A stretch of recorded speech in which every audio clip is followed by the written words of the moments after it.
Ginadaon ka, tungod walang wala ka. Okay ra na. Basig nakalimot sila nalingi ng kalibutan. Pasagdi na makuratan sila ug ang panahon na mo dikta.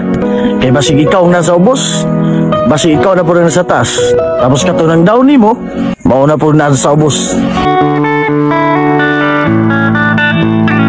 Tatlong salita na dapat mong tandaan. Huwag kang magmamakawa sa iba. Huwag kang matatakot sa kanila.